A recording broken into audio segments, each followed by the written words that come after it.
You're listening to The Stark Truth with Robert Stark.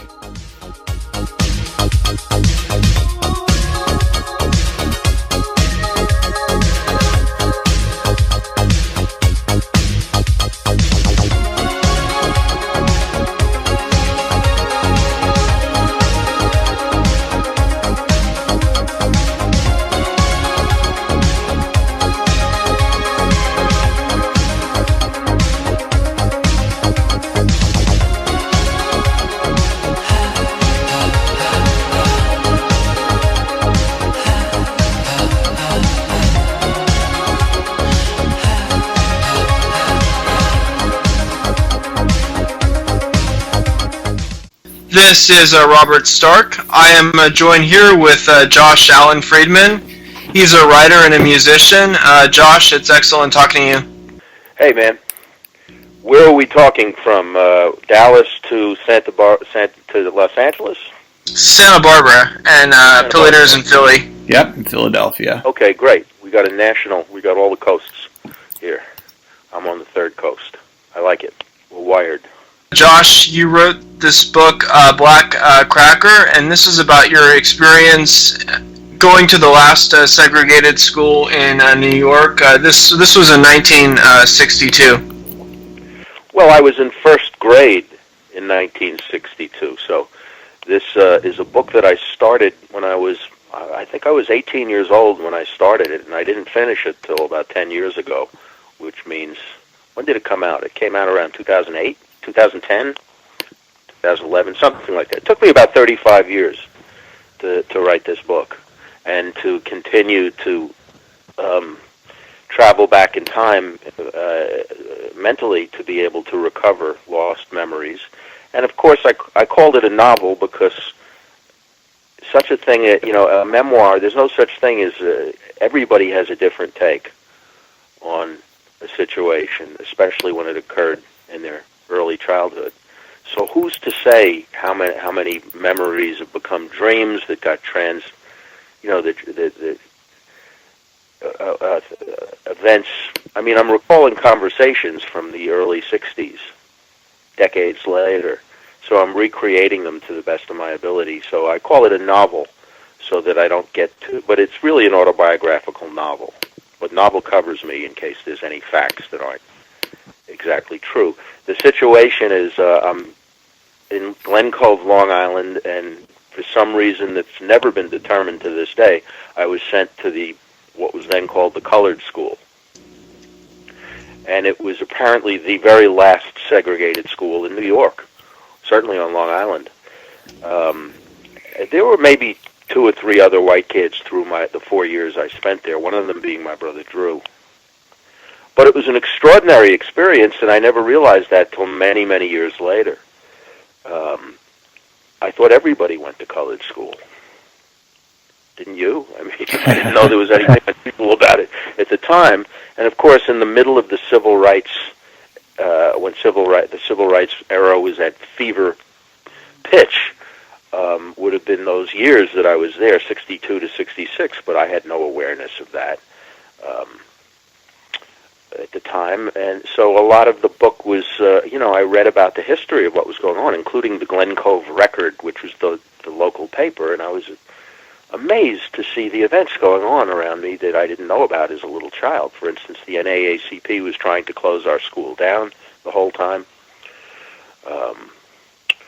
You can imagine. Did it officially end when the Civil Rights Act passed, or it ended, the school was shut down earlier than that? We left Glen Cove, Long Island, to move closer to New York City in 1966, and that was at the end of that school year.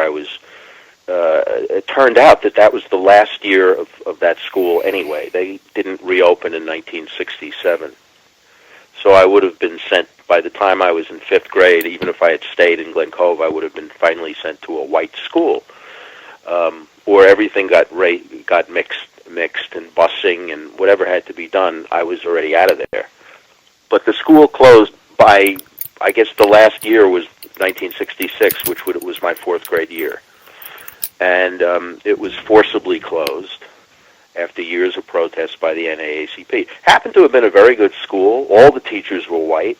I don't think it was lacking in any materials or I think the school had been whiter in the 1950s before I went. When I researched it, I found out there were more white students then than in the early 60s when I went, where it came down to just about me and maybe like two white kids out of the entire school. One thing that's interesting about the book is you talk about these black shanty towns on Long Island, and there's this sort of general perception about the great migration of blacks from the south to the north, that they moved into these public housing projects in the Bronx, but most people don't know about these shanty towns.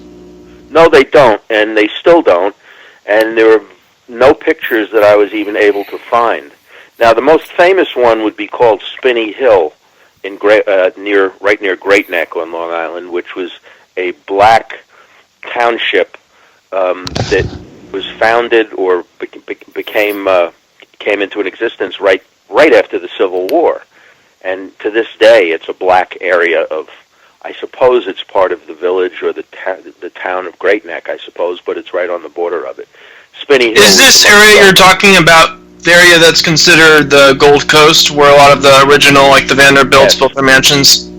What was once called the Gold Coast 100 years ago, and in the late 19th century, were extraordinary mansions on the North Shore of Long Island, along the Long Island Sound, owned by the Morgans and the Pierpoints, J.P. Morgan, and it was the equivalent of what was once the European fiefdoms centuries ago in Europe, where rich landowners, a prince or a fiefdom would have, thousands of acres and a huge castle. And this was the American equivalent of that. By the turn of the century, meaning 1900, there were a few dozen robber barons who had their estates on Long Island. You could not drive from New York City to Long Island without a complicated maze of roadways. You'd have to take a ferry.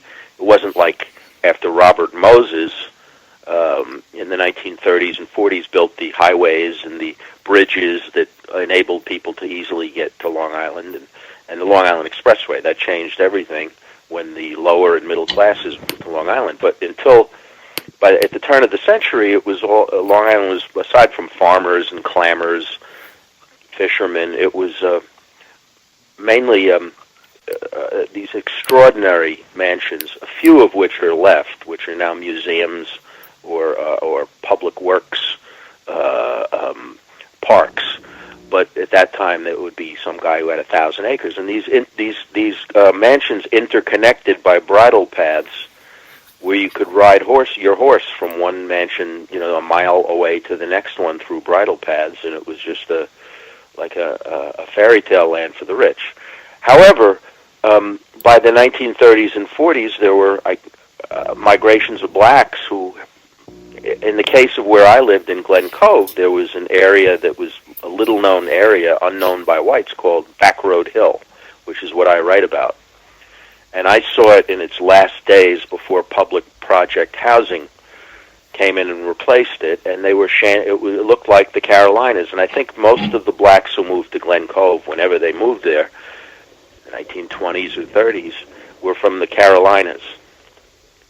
And I noticed in your book, when you do the accent, it's more like an old-school kind of black Southern accent, as opposed to like a stereotypical, like a ghetto black accent that people think of today. It probably was a very Southern, a variation of a Southern accent, a Southern black accent, which is still very prominent in ghettos somewhat, but it's mutated with every generation. But at that time, I believe that my friends and schoolmates, their parents and grandparents had come up from North or South Carolina probably in the 1930s, 40s, and built these ramshackle, literally like tin house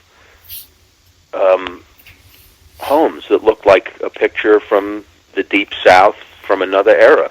But there they were in Glen Cove, which had every class of people. I mean, there were rich people, but primarily middle-class whites, a lot of Italian.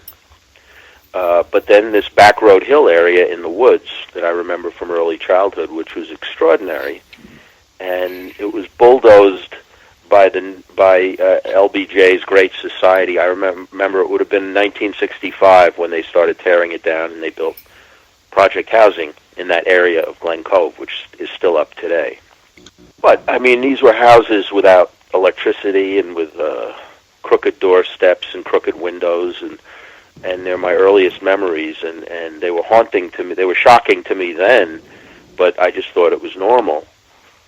And I wish we had pictures to document that. I've never been able to find pictures. I guess people who lived there didn't have cameras or care or think that it would be something to photograph. Who would have even considered that at the time? But I tried everything I remember in Black Cracker. One of the stories in your book is you talked about how you survived a lynching. Can you tell about that story and how that started out? Well, I was, I suppose you'd have to say lynched would be the word. When I was about 7, 8, it's not something that's pleasant for me to talk about, but I do recreate it somewhat in the book, and it's gone about in my mind. And it's almost like mythology. Did this really happen? It did really happen. And I don't think they intended necessarily to kill me, or they knew how, because I was left hanging where I was just barely able to tip my toe onto the ground and keep myself afloat from totally strangling it. It wasn't like a real noose. It was just a rope around my neck and just hanging from a tree. But I was able to just barely balance myself, so I wasn't hanging until somebody found me a half hour later. I was traumatized, I guess, by it, but for me it was just all in a day's work, back to school and back to normal. I mean, what else is new?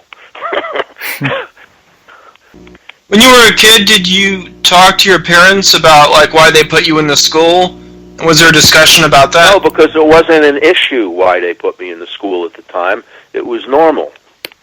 I didn't know that there was anything different or unusual to say, Mommy, Daddy, why did you put me in an all-black school? All I knew is that white kids would say I went in my neighborhood, and I lived in a nice white neighborhood, I suppose, would say that I was the kid who went to the nigger school, and probably got beaten up a few times for going to the nigger school, and certainly when my friends would come over from school to my house when I was a little child, they would get chased or be confronted by white kids who were just as nigger-hating as you want, at that time, 8, 9 years old, 10 years old. They were not welcome by some of the Italian families in my neighborhood, I suppose, and Irish families. But I didn't know there was anything wrong or unusual to ask my parents, why am I here? That's where you go. It was my school, and I was fine with it. Did you talk to them about it as an adult? Oh, of course. There was no, I suppose, my parents being Jewish, which was very rare in Glen Cove. There were other Jewish families throughout the city of Glen. I think Glen Cove calls itself a city. I don't know why, but it's like a town, but they incorporated it as a city. We were probably the only Jewish family for a mile or two, for a couple of miles around, I'm sure. And my father went as a writer, Bruce J. Friedman, and I suppose he would have been typical of the times. He was liberal and progressive at that time. He went to the March on Washington in 1963. He just felt his conscience led him there, and he flew in for that day, so that was where his mindset was. And when the chips fell and it was determined, whenever I would have been of age to go to South School, where no other white families would have let their kids go there, my father said many decades later that he found it something not right about preventing me from going there just because it was an all-Negro, all-black school, and that he would have felt something morally wrong about that, so he didn't just let it go through, whereas I'm sure any other white kids who were assigned to go there, their parents pulled them out, wouldn't let them, just wouldn't have it. Except for one or two other families. There were, over the years, a few who came and went. The exception I ever got. When the book came out, was there any controversies about it? Well, it had its limited release. The controversy would have been, it certainly got, I don't know, it probably got 40 or 50 reviews, but it would be considered almost an underground book, not mainstream, so it didn't, I didn't get on Oprah with it, so it didn't have the chance to be as controversial as it could have been. I think a book like The Help became a huge bestseller at around that time. However, there would have only white people who accused me of being a racist. The black people who read it, responded to it, seemed, some of them loved it, and so, I never got a word of protest from a black person who read it. I certainly did a lot of readings, bookstores around the country, in different cities, L.A., Milwaukee, New York, certainly around Texas. Black people would come up to me afterwards and, shake hands and talk about it, but there'd always be some white person who was offended. It thought that it was racist. The book, I remember I reading in my undergrad year of college, I think it was by Honky, by Dalton Conley, and that was more of a mainstream book, and that was basically him being, a Jewish living in like Manhattan, but pretending to be black. But and then he basically, it kind of has more of that PC message of being more like open-minded to.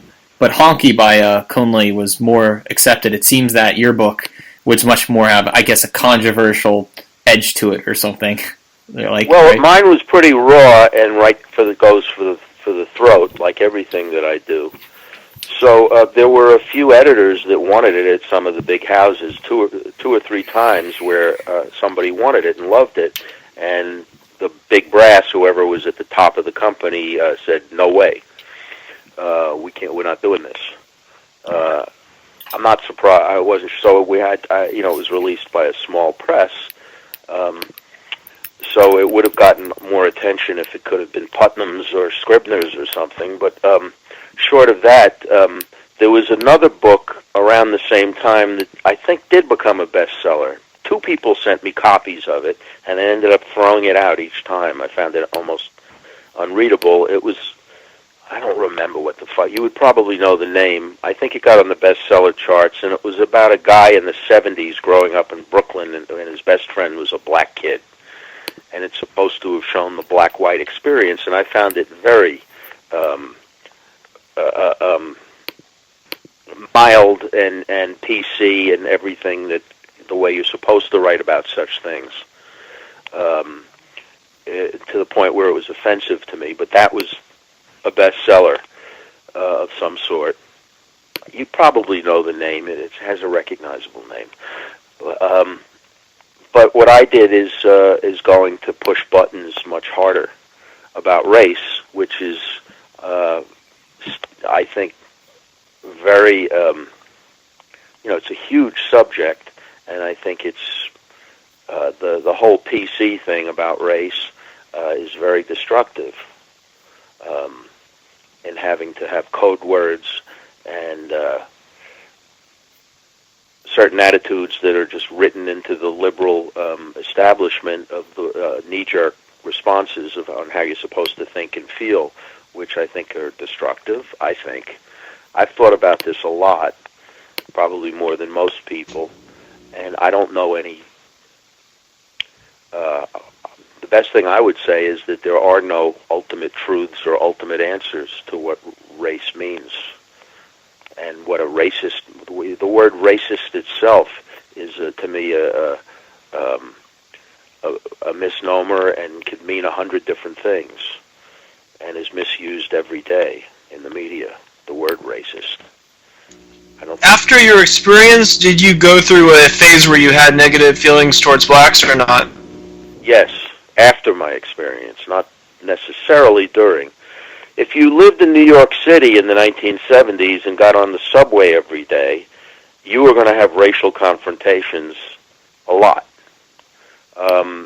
It was a tinderbox in the 70s, late 70s, I guess 80s.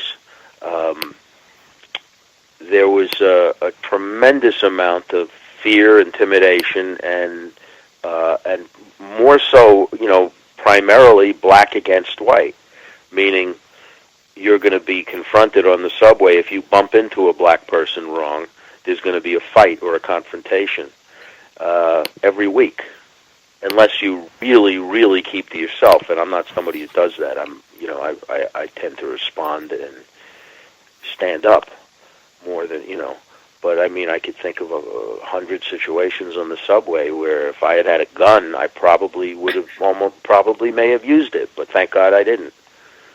What are your thoughts on the Bernie Goetz incident in the 80s? Well, there's exactly what we were just talking about. I mean, here's a guy who probably, a milquetoast sort of guy who wasn't going to take it anymore, who probably got smacked around or mugged or punched or got who knows what for years, going on the subway, and finally decide. I don't know the absolute specifics of that case, but I remember that in the news and the whole thing.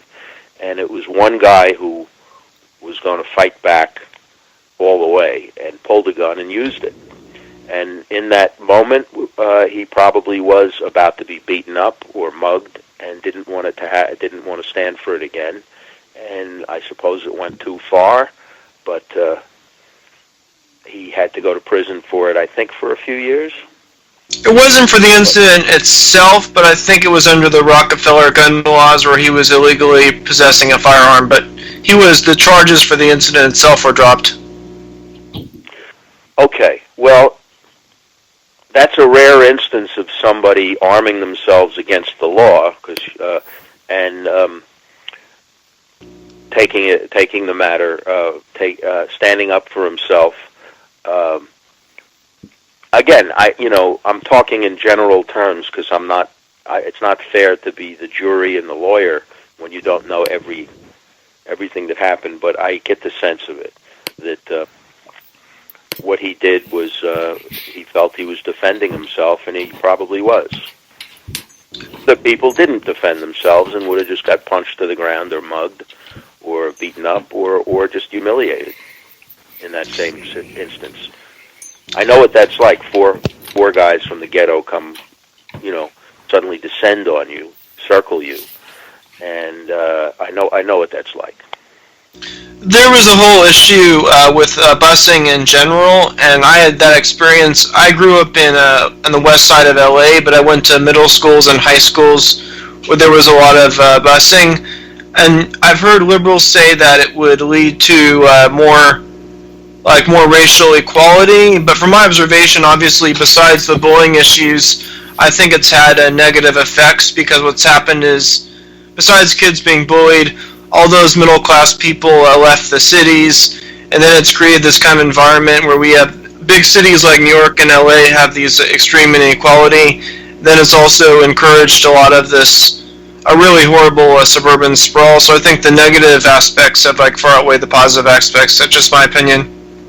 Well, that seems to be the verdict of the Republican ticket, that doing the right thing and having good intentions, being the liberal, progressive, democratic way over the last 50, 60 years, which is the dominant way of most of the big cities in the United States, doing all the right things and putting all the money into busing and trying, has not worked and has backfired and made things worse, even though the intentions were good.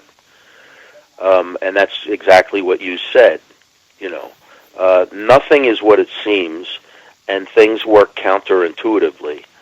and busing kids from a poor neighborhood into a middle class or rich neighborhood, even though it sounds like you're spreading the wealth and inequality. Look at how it, in the case you mentioned, backfired. Suburban sprawl, people, the reality of it was not what it was intended.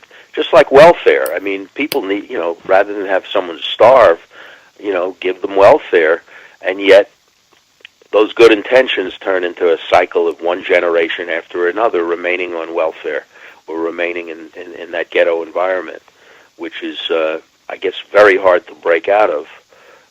But some people do it, most don't.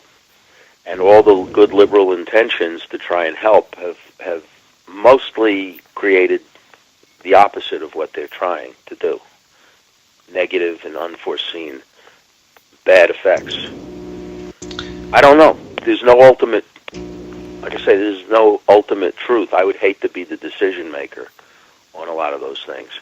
But I have a hunch, I have a suspicion that the new Republican way, if it comes into effect, might have better repercussions than what the liberal democratic principles have gotten us, like in places like Detroit and Chicago, this south side of Chicago. I mean, I think you know what I'm saying. You did move to Dallas. Why did you choose to move from New York to Dallas? And I met a Texas girl. Oh, okay. Because I know New Yorkers generally, New Yorkers and Californians kind of have a really negative view towards Texas. Not me. I'm the only one who. What about were your friends like? Why are you moving to Texas? Yes, they warned me I wouldn't survive, and it was a very scary thing to do. But I did it for my soon-to-be wife, Peggy, who came to New York in 1981 at the age of 20. I met her second day in New York, and she stayed in New York for 6 years, a few extra years for me, with the idea that I would come to Texas for at least 6 months, because all Texas girls returneth unto Texas. So it took me a long time to uproot and make the break. It was one of the hardest thing I ever did, 1987.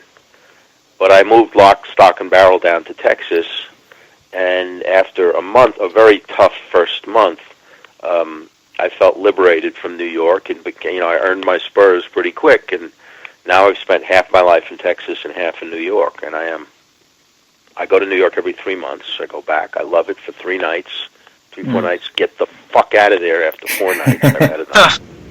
But when I come in, I love it.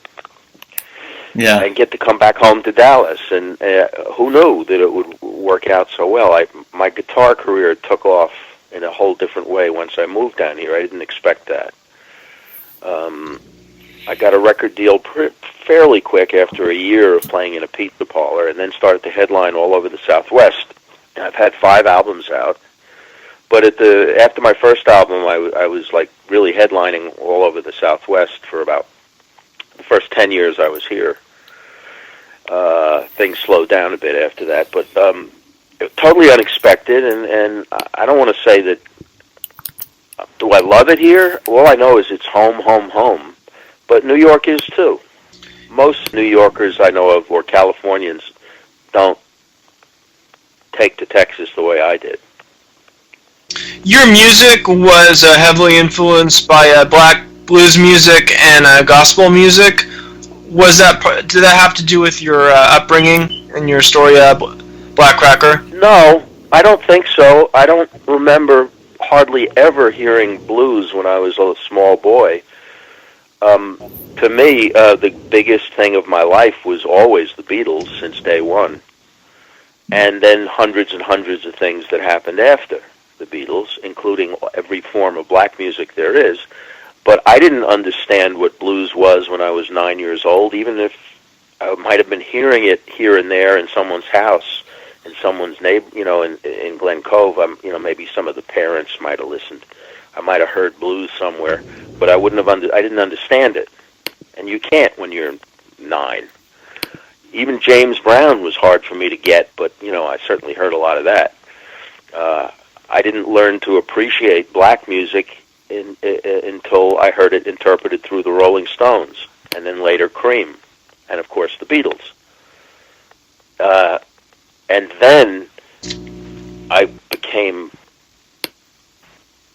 very taken with the whole Texas music scene that came up out of Austin in the 1980s. So even in New York, I was loving the blues that was coming out of Austin. And there was a blues revival, and it was led by the Thunderbirds and a number of other bands. I guess Stevie Ray Vaughan would now be the most famous name from that whole time. He didn't particularly mean that much to me. He's terrific, but I didn't really care. It was more the authentic blues bands that were coming. Austin had a true blues revival that revitalized the whole genre, and that's before I moved to New York. And also one of my very favorite guitarists, at least in the late 60s, early 70s, was Johnny Winter from Texas. His first 3 or 4 albums, nothing after that. My favorite writer was Terry Southern from Texas, who I became good friends with. And my wife was from Texas, my girlfriend who became my wife. So I guess there was some deep connections to Texas. But I didn't learn about blues till I was in my 20s. British blues when I was a kid, I loved Cream and when early Led Zeppelin and 50 other bands.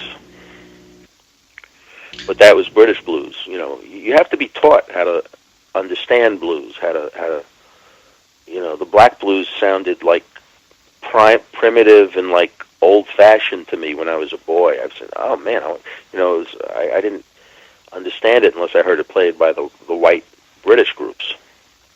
But was there a strong revival of blues in the 80s, like blue-eyed soul, I guess what they call it, even with pop music? I don't know if it crossed into pop music particularly at all, or very little, but there was a very strong blues revival, probably the last true blues revival there was, to where it was supercharged in the 80s, coming out of Austin. And, it's always been strong in Chicago. Blues is at its lowest point in history at this moment, I think. I mean, if the Rolling Stones put out a blues album, of course it's going to sell better than anyone else. Or if Clapton puts out a blues album, it's going to sell. But with everyone else, practically, it is at its low point. There is, I don't want to say it's on life support because it will continue to go on, but somebody will eventually, some kid will come along and do something new with it, as happens every generation or two. And it will revitalize, and there will be, 1 million kids will hear it for the first time. That is not happening right now. Yeah, originally it was a black form of art, but there's kind of a perception that today white people are more interested in it, and that younger blacks are not that interested in blues. Well, it was an entirely black form of music, 98%, 99% black until the mid to late 60s. B.B. King even saw it happen like almost overnight in the Woodstock era, where his audience went from 100% black for the first 20 years of his career to being nearly 100% white within like a year, when everything transferred to white people in the late 60s. I guess it happened over the course of a few years. And there were the folk festivals of the early 60s where they rediscovered old bluesmen and stuff. But by the late 60s, the blues audience transposed from almost entirely black to almost entirely white, and has kind of remained that way. There are very few black people who will listen to real blues now. They're ashamed of it. It sounds like their grandpappy's music, or their father's music. They see it as that slavery shit. Yeah. Now, there are still some really fine black blues musicians, but the music is dominant. Been taken over by whites primarily the last 40. I can probably say the same thing about Chicago house music. That was a very cutting edge genre in the mid '80s, where the black African American community of Chicago would get like these Japanese drum machines and start making music with it, and it was Trax Records. I do believe that was I think it was Jewish owned too, and they would just get out these, cutting edge post disco records, and it was very black oriented until house and hip hop. I think eventually kind of died out or just became totally white through the English raving in the mid '90s. But that's some electronic music history. But I could see some similarities between blues and the white blues. Yeah, probably.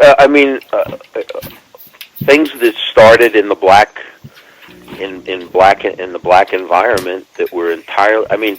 How many people listened to blues in the 1920s was a little bit different. The female blues singers like Bessie Smith and Ma Rainey actually sold to white audiences and played, Cafe Society and clubs in New York, the Cotton Club or whatever, where white people were the audience. That was an unusual anomaly for a few years in the 1920s. But other than those ladies, those great blues divas of that moment, blues was entirely for a black audience, which is why it was called race records on the charts, until Jerry Wexler came up with the term rhythm and blues in 1949 when he worked at Billboard. But it's the same thing happened with rap music, I guess, where and in every form of rap when it started being called hip hop and everything, it became dominant in the white. Once corporations started presenting, but I think whites and blacks listen to it now. Is it really an entirely separate audience now? In niches. It's really a niche thing, right? I think there are new black genres that are just not talked about. Like, I think Baltimore club music is a very black genre.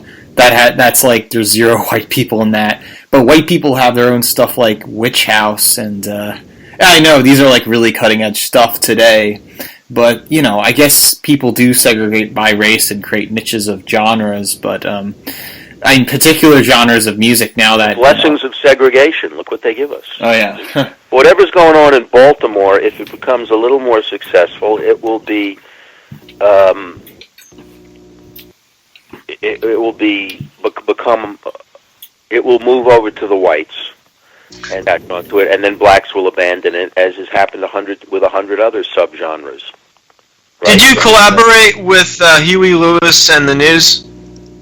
No, I opened for them once. I never collaborated with them, but I remember opening for Huey Lewis and the News. Probably was maybe 20 years ago, which seems like 2 weeks ago, at a basketball at the stadium in Waco. And there was a period for a number of years where,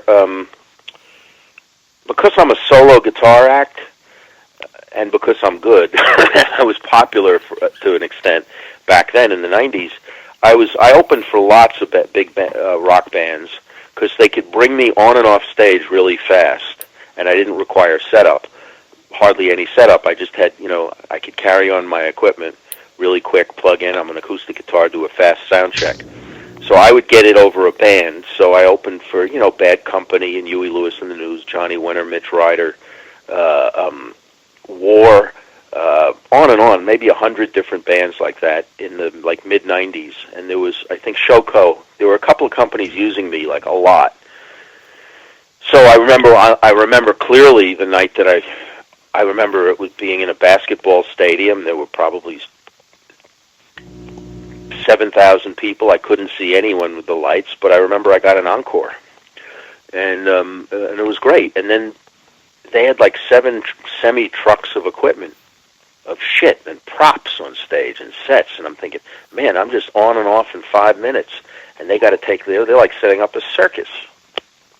You wrote this book, Tales of Times Square, and it's interesting because we recently had on Robert Brenner. I don't know if you know who he is. He gives these tours. I do now because I saw on your website. Oh, okay. Tours of the neighborhood, of the old neighborhood.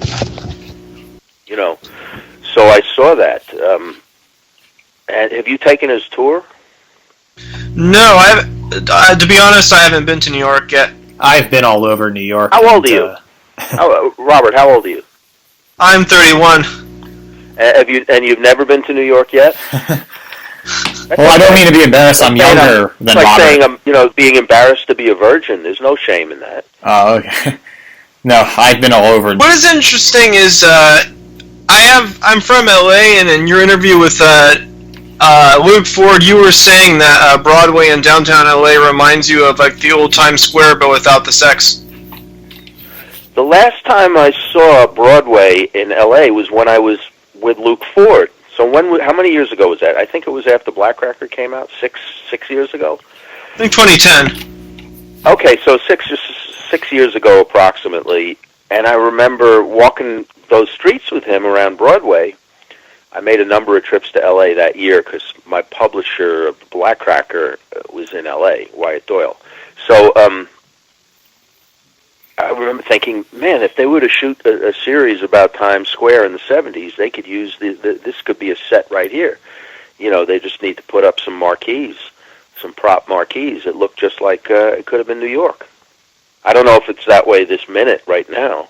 No. You know what? They're gentrifying it, but what's interesting is they're still preserving a lot of the original like signage. Like they'll open up a chain store, but they'll keep the marquee. So it's Broadway itself still feels pretty gritty. It's changed. It's like in the early stages of gentrification. I hope so, and I'm sure eventually they'll ruin it, and it'll all look like Starbucks. But it was kind of beautiful.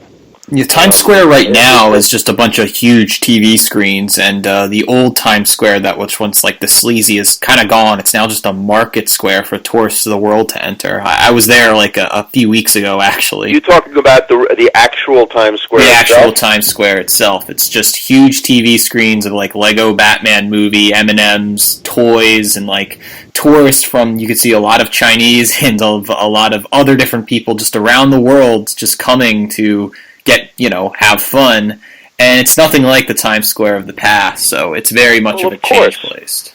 However, it's pretty extraordinary, those signs, and the amount of light, the megatonnage of wattage of the digital lights. At night, it's pretty arresting for anybody, even though it's all corporate and all Disneyland and etc. It's all gone, the old Times Square. Now, it's like your friend said, but there are still 38 Broadway theaters there, even though a lot of the buildings have been, the air rights have been built over, like at the great Palace Theater, which was once the greatest vaudeville theater in the country, now has a huge Novotel, or one of those hotels, over it. So they monkey around with Broadway in that sense, but the theaters are still there. The very last local restaurant for locals closed about a year and a half ago. It was kind of devastating to me, the Edison Cafe, which was a little a little diner sort of place that the tourists did not go to, and it was just actors and musicians and people who worked in the area knew about it. And you could sit there for 2 hours over a pot of coffee, and they'd leave you alone. And it was an old-fashioned, like, luncheonette, except a wonderful one. Sure enough, that was gutted and shut down. That was the last place. It's now every single location is a chain restaurant, chain store, corporate headquarters. Sardi's is still there. The old restaurant Sardi's, actually. It's a great old showbiz restaurant since the 1920s, which is still there, and it's the original Sardi's, and it's still the original ownership, and it was traditionally the place for many decades. When a Broadway show opened, the cast and crew would go in there after the show for late night dinner, cocktails after the show, and wait for the reviews to come out in the papers. Somebody would run out and get them. So every Broadway show, they'd go to Sardi's afterwards. It's still there. The last old restaurant. I think Frankie and Johnny's may have even closed. One of the last, the other old steakhouse. You wrote for Al Goldstein's Screw magazine, and you co-authored the book with him, I. Goldstein. How did you originally meet Al Goldstein? Well, I was first the first acceptance I ever got for some little piece that I wrote was Screw magazine in 1976. It was some stupid little short story I wrote, but when you're 20 years old and you see your name in print for the first time, and at that time Screw magazine was like mad. It was really an exciting, cutting-edge underground paper. It meant a lot. And I was thrown out of the house by my mother, meaning the apartment, for some stupid reason, and marched down to Times Square and stayed in a flophouse hotel at the age of 20, just for a couple of nights. And it was one of the lowest points, at a very, very low point. And I went to a newsstand on 42nd Street and bought Screw magazine, and saw there was my name in it and my story. They had accepted it and published it. I didn't know, and I felt 10 feet tall. That would have been in 1976, and by a year or two later, I was covering assignments for them, covering Times Square, because nobody else would accept those assignments. They were too scared to go there and go. And I was, I guess, a bit frightened too, but I got over that fear pretty quick and took the assignments no one else would take. And tours of Times Square, 42nd Street, peep shows, pieces on the peep shows, live sex shows. And by 1980, I was an editor there. Loved it.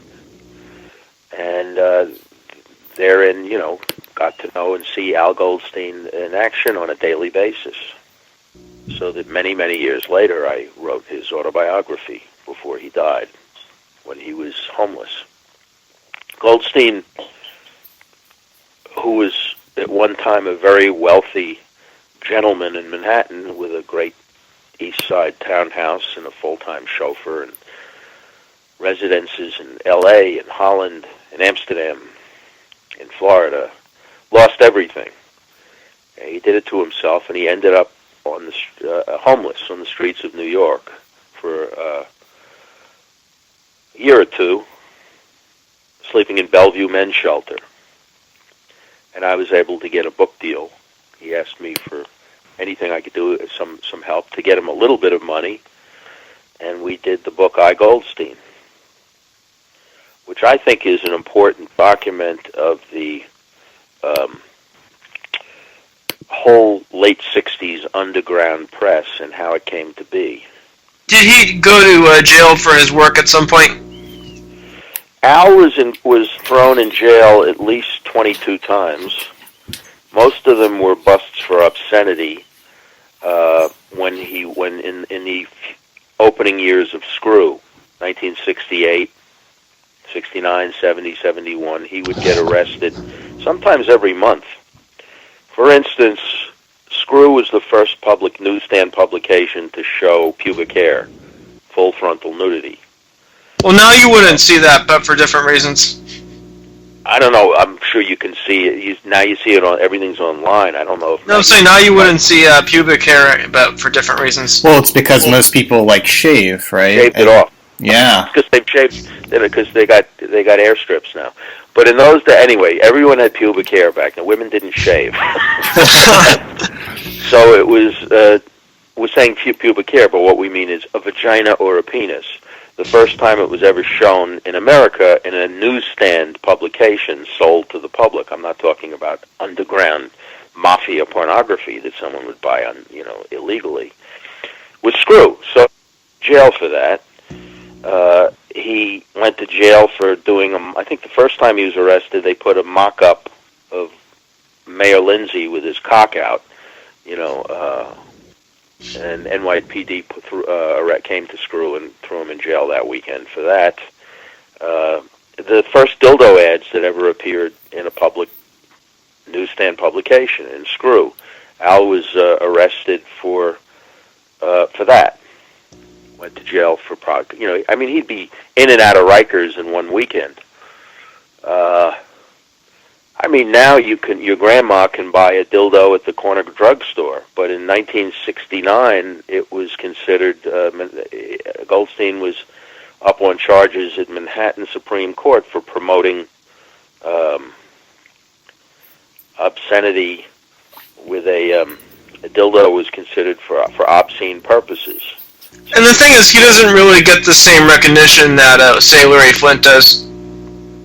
Well, because there was a movie made about Larry Flint that became successful, but Larry Flint was the most successful Al Goldstein imitator. They were very good friends, and Hustler was like a redneck, full-color imitation of Screw when it first came out.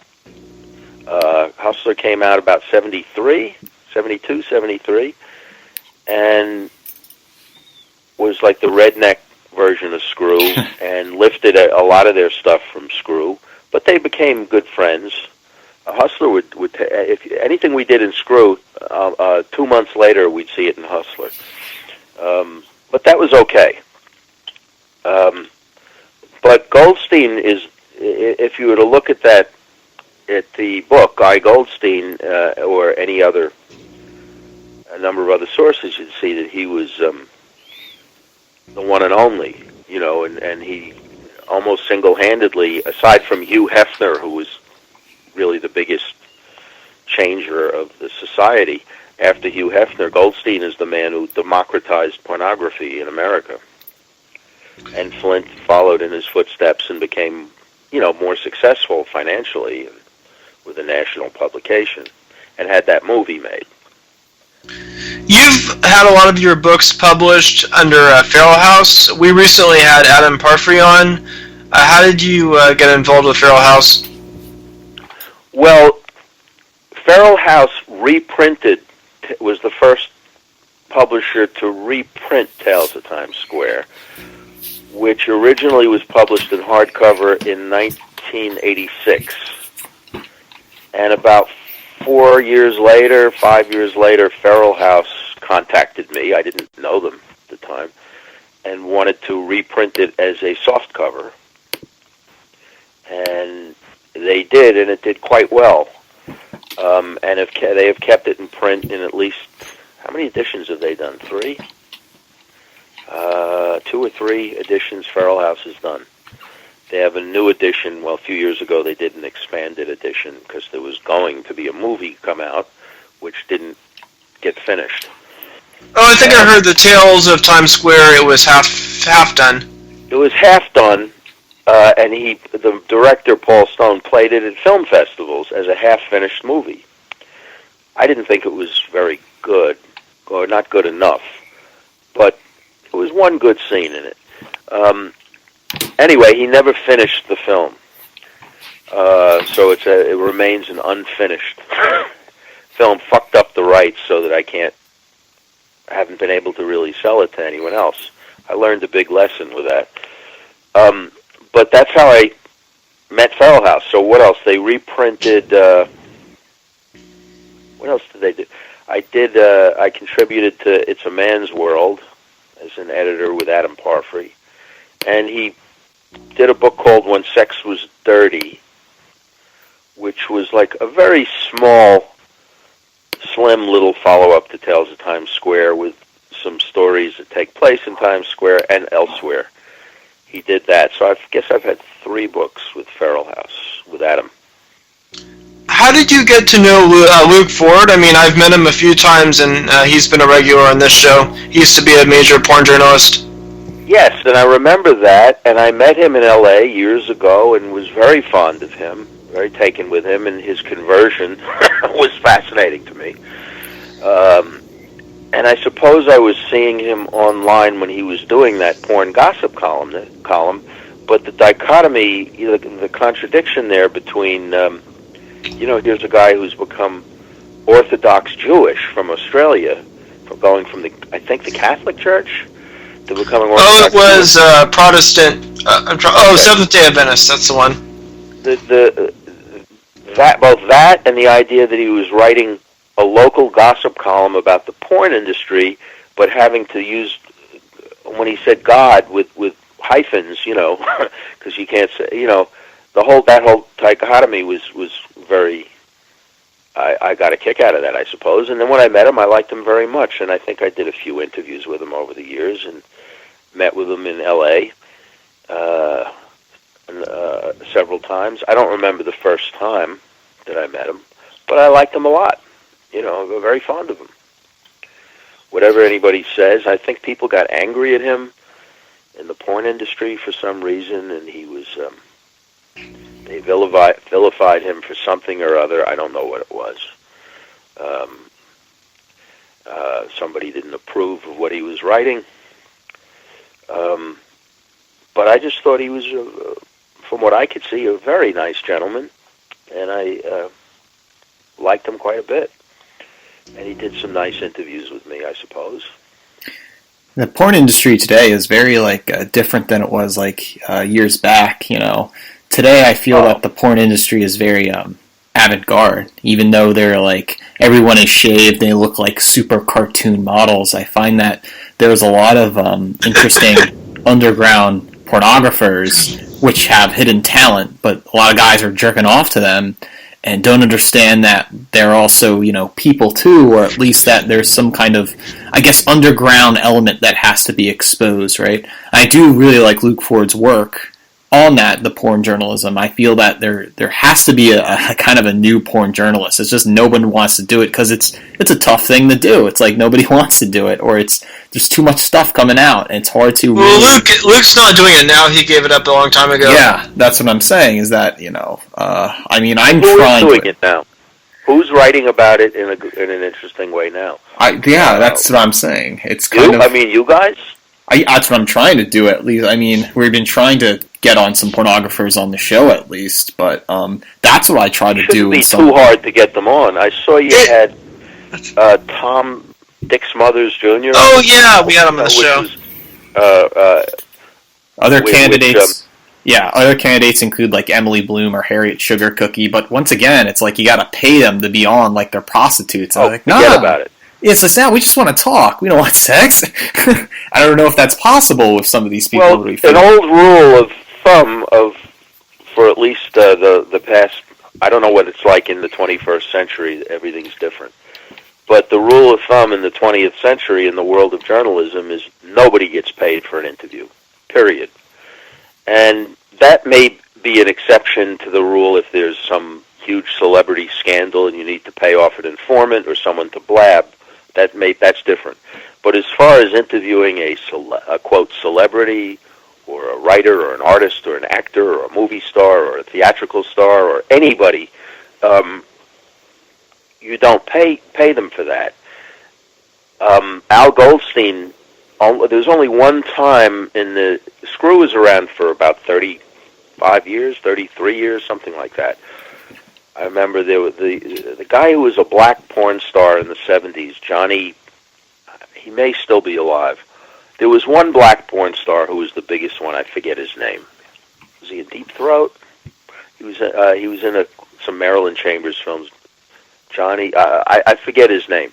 I remember when Screw would make somebody's career by, when a porn star became Screw invented the term porn star and was the first publication to ever do such a thing as to interview someone or write a story with the name of a person who was in a porn movie, because before Screw it was all stag films and underground.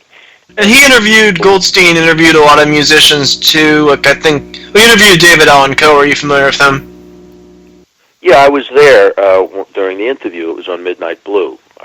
Was one of the co-producer. What was Coe like in person? But what was Coe like then? Probably just like he is on screen or in song. From what I remember, he was exactly who he is. He's not putting on character or anything. He's authentically who he is. But everybody did the Screw interview in the late 60s. Sammy Davis, Joe Namath, Timothy Leary, people who were cutting edge, but mainstream, with Jack Nicholson. It would be the first interview where they were ever asked questions like, how big is your dick? And what do you jerk off to? It was like nobody had ever asked such questions. Screw magazine was a weekly newsstand publication for 33 years. It published every week for 33 years, from 68 to, when did it go out of business? Around 2001. So it was about 2,000 issues. And then in the mid-'70s, Screw created its sister or brother affiliate, being Midnight Blue, Screw's cable TV show. And that ran for another 27 years or so on New York cable TV. So a Screw interview would very often would coincide with the Screw interview in the paper, and the person who was the celebrity would be on Midnight Blue that week. But not in the early days, because they didn't have cable TV in the late 60s and early 70s. That didn't exist till about 75. But what I was going to say, this black porn star asked for money, and Al said no. What the fuck was his name? You don't pay someone for an interview. And that was the only time anyone ever asked to be paid. And then the irony of that was when Al was in the streets years later, and on the streets of New York as New York's most famous homeless person, if somebody from every week the New York Post or the National Enquirer or someone would find him on the street and want to do an interview, and he would demand money, he'd say, if you're going to interview me, at least give me $100, $50, so I can eat. And I remember telling him, Al, you broke the cardinal rule of journalism. Nobody gets paid for an interview. But I suppose that if you're on the streets and you've got nothing, and someone's just looking for a sleazy sensation, bit of sensationalism anyway in the piece, so a reporter would give them $50 or $100 for a quick interview. I mean, you were a writer, and now there's a lot of independent, small-scale publishing houses. Some people self-publish on that site, Lulu. But back then, if you wanted to get a book published, it was very difficult. If you had to go to the major publishing houses. Well, back then, if you're meaning the 60s, 70s, even the 80s, self-publishing was almost non-existent. It wasn't non-existent, but it wasn't on the map. And the gatekeepers of the culture were all the media, as we know it. And the 50 major publishing houses, if you had a book, you either got a deal with one of the 50 major houses, and usually located in New York for the most part, or nothing. And now there's 1 million books a year self-published. And the gatekeepers are almost not there. Still there a little bit, but there's only 5 or 7 major publishers now. They're all super conglomerates. And Facebook is the power. And Instagram. And Snapchat. And etc. And YouTube. And the power is dispersed amongst millions and millions of people, and there's no real gatekeeper to that who's saying who's good and who's bad. So there's both a very positive end to that and a negative one too, because I don't know if 1 million people are self-publishing books and self-releasing albums every year, 99% of it is probably one way or another would really be stuff that shouldn't be published or was not good enough. But there's certainly things coming out, if you can find them through the noise and the ocean of shit, that are brilliant and that wouldn't have gotten through the gatekeepers of, Simon & Schuster years ago. But they can be self-published. And if they're very, very lucky, get discovered. Does that make any sense? Yeah. I don't know. Did I articulate that? I'm not sure. Yeah, absolutely. That makes total sense.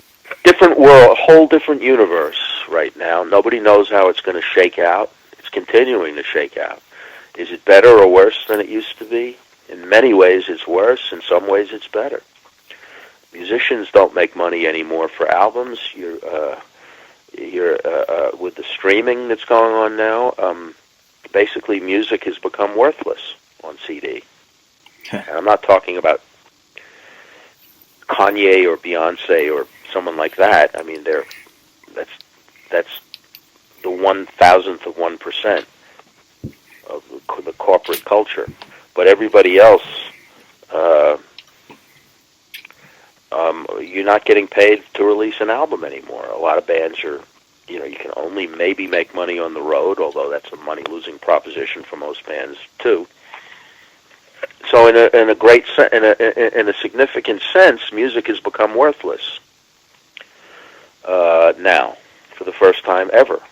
We are at the end of the show. I would like to thank Josh Allen Friedman for being on. It's been an excellent show. We've covered so many interesting topics. Thank you for finding me in the ether. I found you via, it was Feral House. That's how I discovered you.